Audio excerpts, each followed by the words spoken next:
নমস্কার বন্ধুরা, আশা করি আপনারা সকলেই ভালো আছেন। কন্টেন্ট থেকে বুঝতে পেরেছেন আজকে আমি কোন বিষয় নিয়ে আলোচনা করতে চলেছি।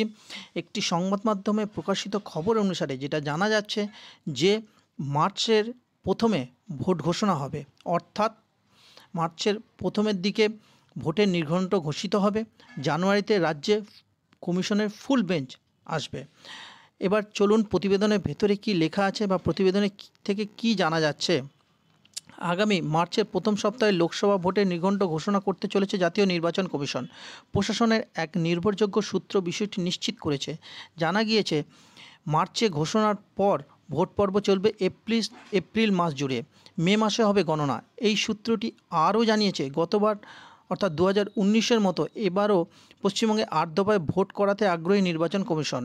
বৃদ্ধি করা হবে কেন্দ্রীয় বাহিনীর সংখ্যাও। জানুয়ারি মাসে কমিশনের ফুল বেঞ্চ।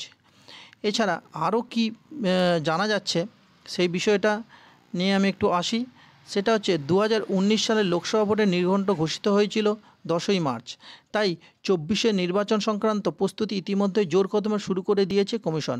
জেলাশাসক, অতিরিক্ত জেলাশাসক এবং অন্যান্য আধিকারিকদের নিয়ে জেলাওয়ারি বৈঠক শুরু হয়ে গিয়েছে।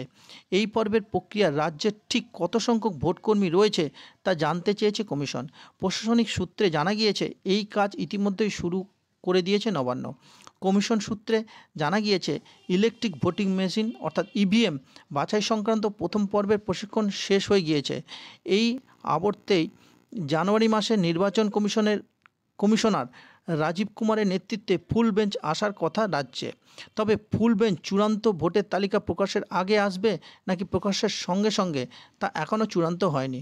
তবে চূড়ান্ত ভোটার তালিকা তৈরির কাজ খতিয়ে দেখতে 12ই জানুয়ারি আগেই রাজ্যের দায়িত্বপ্রাপ্ত ডেপুটি নির্বাচন কমিশনার নীতিশ ব্যাস আসবেন। কমিশন সূত্রে জানা গিয়েছে, মার্চ মাসের মধ্যেই সিবিএসসি এবং আইসিএসসি বোর্ডের পরিচালিত পরীক্ষাগুলি অধিকাংশই শেষ হয়ে যাবে।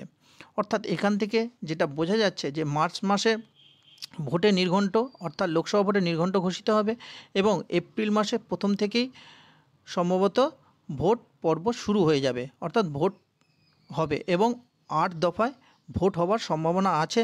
এবং আগের বারে যে পরিমাণ কেন্দ্রীয় বাহিনী পশ্চিমবঙ্গে ছিল তার থেকে বেশি সংখ্যক কেন্দ্রীয় বাহিনী দেওয়ার কথা আছে।